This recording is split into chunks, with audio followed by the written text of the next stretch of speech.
A very good afternoon students. बच्चों, kinematics में बेटा हमने वेक्टर अलजेब्रा स्टडी कर लिया, यूनिफॉर्मली एक्सेलरेटेड मोशन भी हमने स्टडी कर लिया है, वन डायमेंशन मोशन स्टडी किया था पहले हमने, और उसके बाद फिर हमने इक्वेशंस ऑफ मोशन को स्टडी किया था, ग्राफ की हेल्प से भी और इंटीग्रेशन की हेल्प से भी, और उस पर बेस्ड हमने कुछ क्वेश्चंस जो हैं वो डिस्कस किए थे। और अब हमारे पास जो लास्ट टॉपिक आता है बेटा, that is the projectile motion.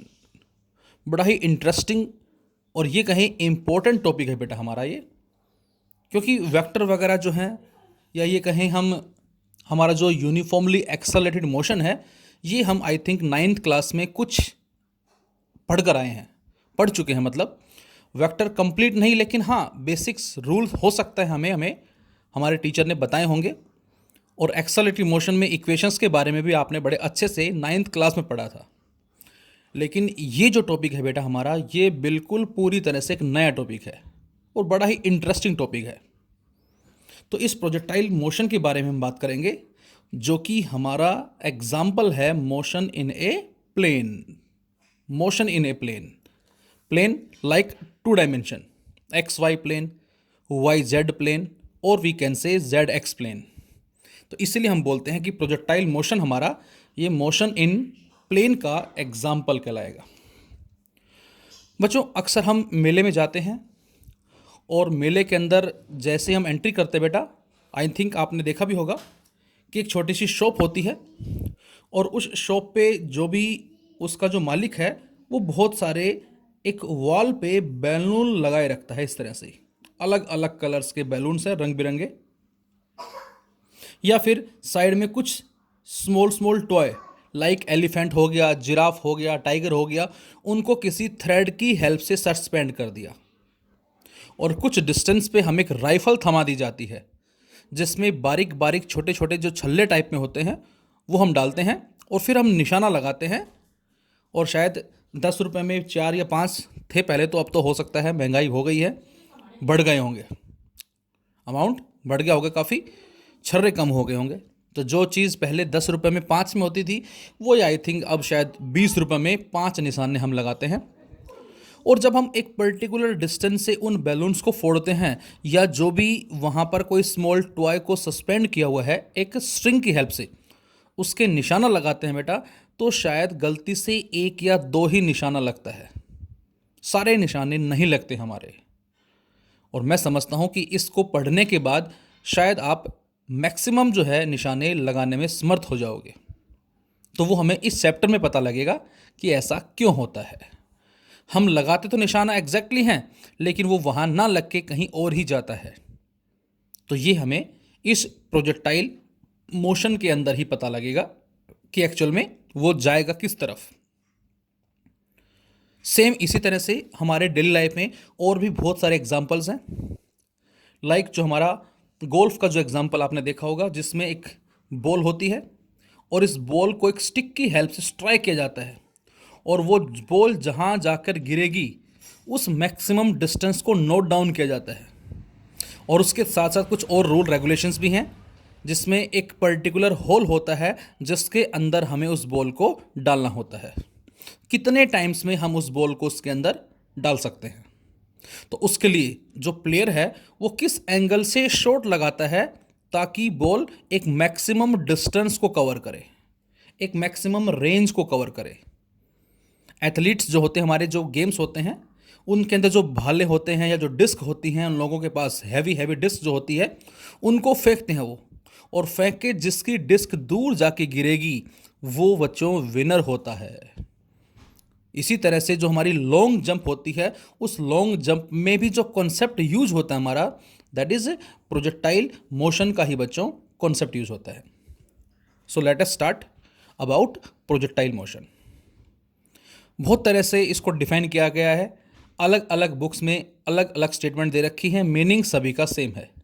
जैसे मैंने लिखा प्रोजेक्टाइल, तो प्रोजेक्टाइल हमने किसको नाम दिया? तो आंसर है a body which is in flight through the atmosphere but is not being propelled by any engine or fuel. एक बॉडी है बेटा जो किस में है, विच इज इन फ्लाइट, अपनी जर्नी में है, कहाँ, स्पेस में, लेकिन उस पर किसी एक्सटर्नल इंजन और एक्सटर्नल फ्यूल का कोई इफेक्ट नहीं है। ऐसे बॉडी को हमने प्रोजेक्टाइल का नाम दिया है। And such type of motion denotes the projectile motion. और देखें जरा, a body which is in flight through the atmosphere, same, under the effect of gravity alone. यहां पर एक वर्ड हमने यूज किया बेटा, under the effect of gravity alone.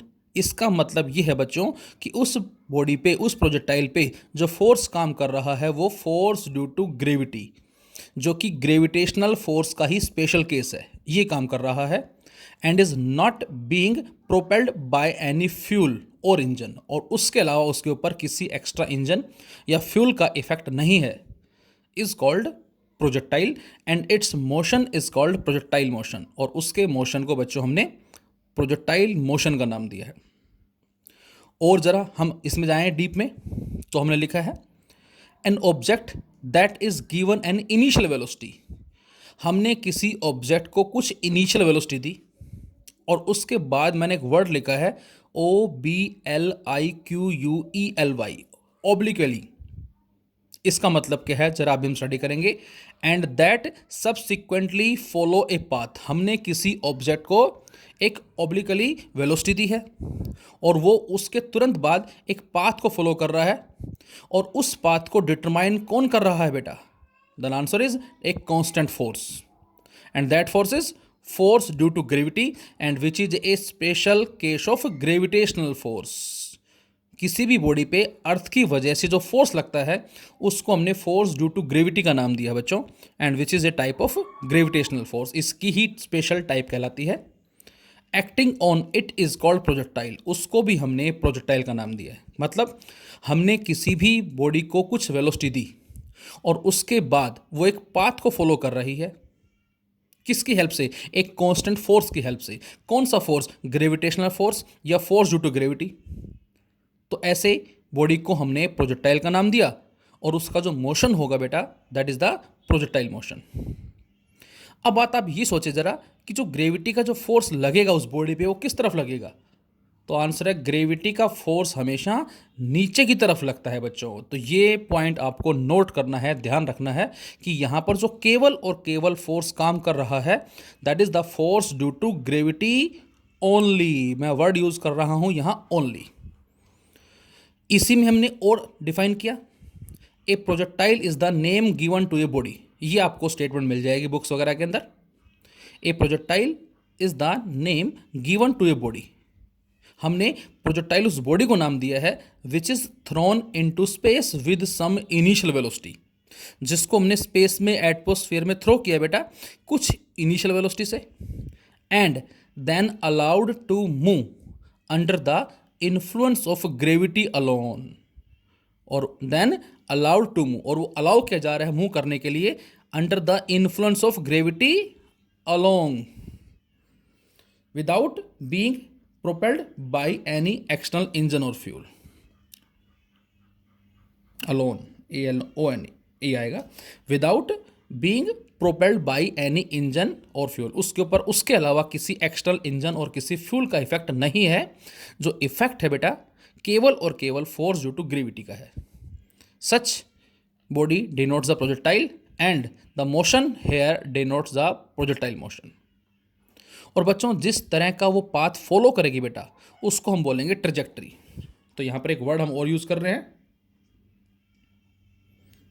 Trajectory, that is known as path followed by the projectile is known as trajectory. ये कहलाएगा path followed by the projectile is known as trajectory. तो उसको हमने trajectory का नाम दिया। देखे जरा एग्जांपल्स क्या होंगे। तो क्रिकेट मैच तो सभी ने देखा ही है, और क्रिकेट मैच में जब भी कभी एक बैट्समैन के पास बॉल आती है और सपोज करो बॉल्स कम है, रन ज़्यादा बनाने हैं, तो वो 6 के लिए अप्रोच करता है और उठा के बैट को जोर से घुमाता है और बॉल बाउंड्री के पार। तो वहाँ पर उसका पाथ कैसा होता है बेटा, उसका कुछ इस तरह से पाथ है, एक कर्व पाथ है, दैट इज़ द ट्रेजेक्टरी, और उसको हमने प्रोजेक्टाइल का नाम दिया है। तो फर्स्ट हमने एग्जांपल लिया, a bullet fired from a gun. जैसे ही हम बुलेट को फायर करते हैं किसी गन से, तो बुलेट सीधी जाएगी और उसके बाद under the influence of gravity वो एक कर्व पाथ में बैंड हो जाएगी, that is the projectile. Second, A bomb is release from an aeroplane. कोई एरोप्लेन जा रही है और उससे हमने बॉम्ब को रिलीज किया, तो वो बॉम्ब एग्जैक्टली सीधा ना जाके एक कर्व पाथ को अचीव करेगा। A stone thrown in any direction. आप अपनी छत पे खड़े हैं और छत से आपने एक पत्थर को फेंका किसी भी डायरेक्शन में, और वो अगेन क्या करेगा, एक कर्व पाथ को अचीव करता हुआ ग्राउंड पे गिर जाएगा। A cricket ball hit by the batsman for a six. Sixer के लिए जब बैट्समैन हिट करता है तो वो भी बच्चों इस प्रोजेक्टाइल की कैटेगरी में आ जाता है। A packet dropped from a plane. अब ये हमारा एग्जाम्पल जो अभी हमने लिया, a bomb is released from an aeroplane, इसी का ही एग्जाम्पल ये दूसरा है।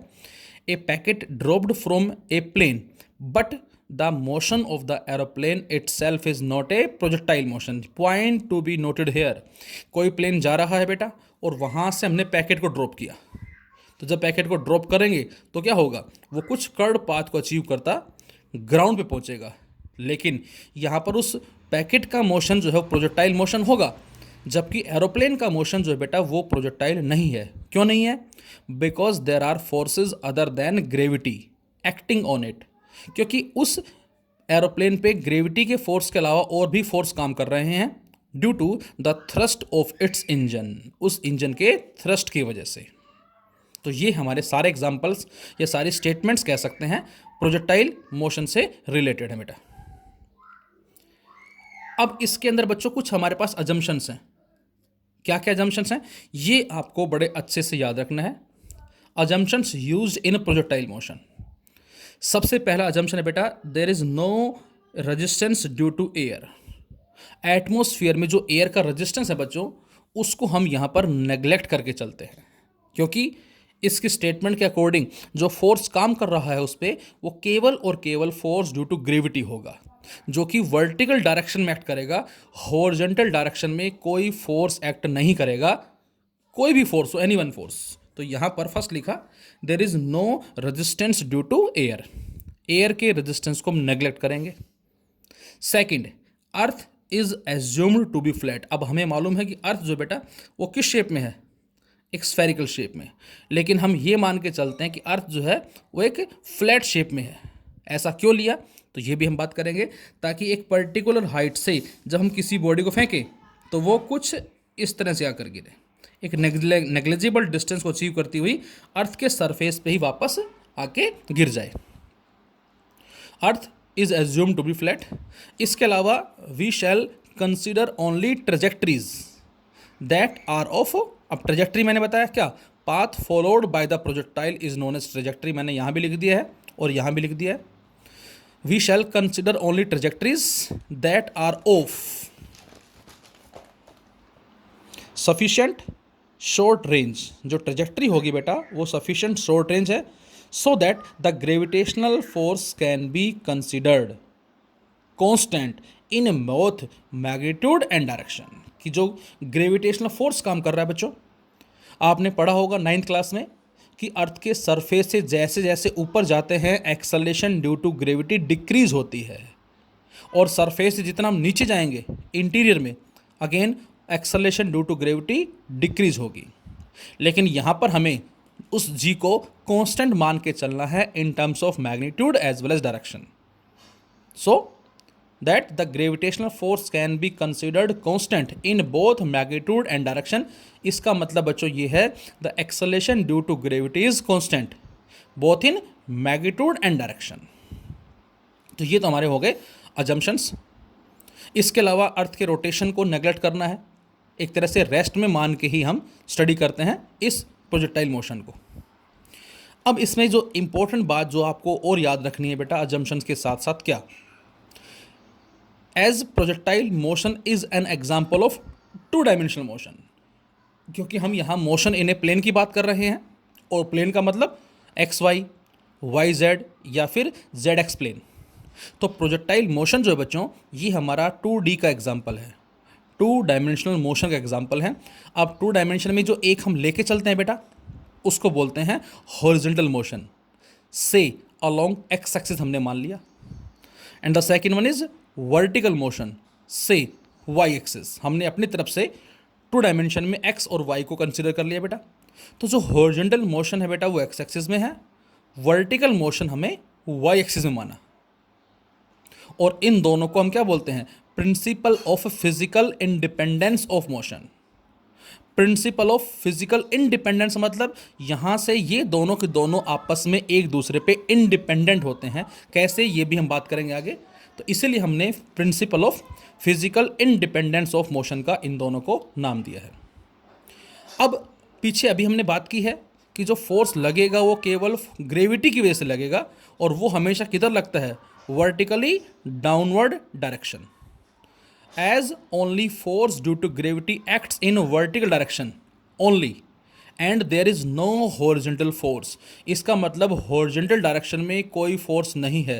Point to be noted here। मैं फिर अपनी बात को रिपीट करता हूँ। फोर्स ड्यू टू ग्रेविटी जो बेटा वो लगता है वर्टिकल डायरेक्शन में, there is no force in horizontal direction, मतलब हॉरिजॉन्टल डायरेक्शन में, हॉरिजॉन्टल का मतलब एक्स एक्सिस में कोई फोर्स नहीं है। अब x में कोई फोर्स नहीं है बच्चों, इस बात को मैं लिख सकता हूं एफ एक्स इक्वल टू 0। अब बेटा एफ एक्स इक्वल टू 0, तो न्यूटन के सेकंड लॉ से जो मैथमेटिकल हमें रिजल्ट मिलता है F बराबर m a, so F x equal to m a x equal to 0। अब बच्चों मास तो एक स्केलर क्वांटिटी है, 0 होगा नहीं, ए एक्स 0 है। अब बच्चों ए एक्स 0 है इस बात के दो मतलब है, या तो वो रेस्ट में है या वो कांस्टेंट वेलोसिटी से ट्रेवल कर रहा है। वेलोसिटी कांस्टेंट का मतलब ना तो मैग्नीट्यूड चेंज हो रहा है ना ही डायरेक्शन चेंज हो रही है। इसका मतलब ये हुआ बच्चों कि प्रोजेक्टाइल मोशन के अंदर हॉरिजॉन्टल फोर्स काम नहीं करता, वर्टिकल फोर्स काम करता है, और हॉरिजॉन्टल फोर्स काम नहीं करता along x axis. So we can write F x equal to 0, m a x equal to 0, m is not equal to 0 but a x equal to 0, and a x equal to 0 having 2 meanings. First one is either the object is at rest or moving with a constant velocity along x-axis। और velocity constant का मतलब ना तो magnitude change होगा और ना ही direction change होगी यहाँ से। तो ये बात बड़ी इंपॉर्टेंट है इन क्वेश्चंस को करने के लिए, ये बात आपको याद रखनी है। मैं फिर से रिपीट कर रहा हूँ, ए एक्स हमें 0 लेके चलना है। तो हॉरिजॉन्टल मोशन जो है, यदि एक्सेलेरेशन 0 है बेटा, तो such type of motion denotes the uniform motion. तो इसका मतलब हम इस फैक्टर की बात कर रहे हैं, इस फैक्टर में ए एक्स 0 है, क्यों, क्योंकि एफ एक्स 0 है। अब जब फोर्स 0 है, एक्सेलेरेशन 0 है, तो इसको बोलते हैं यूनिफॉर्म मोशन। तो ए एक्स हम क्या लेंगे, 0 लेंगे, लेकिन ए वाई हम क्या लेंगे बेटा, तो आंसर है जो एक्सेलेरेशन होगा that is equal to acceleration due to gravity, जो कि प्लस माइनस जी होगा। अर्थ के सरफेस से ऊपर जाएंगे तो हम इसको g को माइनस जी लेंगे, और ऊपर से नीचे आएंगे तो g को प्लस जी लेंगे हम, depending upon the downward and upward journey. हम नीचे की तरफ जा रहे हैं या ऊपर जा रहे हैं, ऊपर जाएंगे तो माइनस जी लेंगे, नीचे आएंगे तो हम उसको प्लस जी लेंगे। तो इसका मतलब यहाँ पर a जो है वो प्लस जी है या माइनस जी है, दैट इज 9.8 मीटर पर सेकेंड स्क्वायर। मतलब प्लस है तो उसको एक्सेलरेटेड बोल देंगे, और माइनस है तो उसको रिटार्डेशन बोल देंगे। और एक्सेलरेशन रिटार्डेशन को हम बच्चों क्या बोलते हैं, और जो कि 9.8 प्लस होगा या माइनस होगा। So we can say vertical motion is uniformly accelerated और retarded motion. Again point to be noted, horizontal के बारे में बात की हमने, ये सारा फैक्टर, यूनिफॉर्म मोशन। वर्टिकल के बारे में बात कर रहे हैं जहां से एक्सेलरेटेड भी होगा एज वेल एज रिटार्डेड भी होगा। तो इसका मतलब ये हुआ कि प्रोजेक्टाइल मोशन जो बच्चों वो इन दोनों का कॉम्बिनेशन है। किसका कॉम्बिनेशन, इसका और इसका, इन दोनों का जो कॉम्बिनेशन है, this is the projectile motion. अक्सर इसको पढ़ने के बाद बच्चे कहते हैं कि सर हमने ऑब्जेक्ट को ऊपर थ्रो किया, क्या प्रोजेक्टाइल होगा? The answer is no. Why? क्योंकि जब ऊपर फेंकते हैं बेटा तो सीधा गया और सीधा आ गया, ये वन डायमेंशन मोशन कहलाएगा बच्चों। ये प्रोजेक्टाइल मोशन नहीं कहलाएगा। ऊपर जा रहा है, नीचे जा रहा है, वो केवल ये वाला है काम, ये वाला काम नहीं है। वो तभी होगा जब दोनों एक साथ काम करेंगे, uniform motion as well as accelerated और रिटार्डेड मोशन। तो इन दोनों का जो कॉम्बिनेशन होगा बेटा, इसी को ही बच्चों हमने प्रोजेक्टाइल मोशन का नाम दिया है, that is uniform motion plus uniformly accelerated और रिटार्डेड मोशन। तो ये हमारे पास बात हो गई कि हमें इसमें क्या क्या करना है। इसके साथ साथ अब एक चीज़ हमें और याद रखनी है बच्चों, क्या?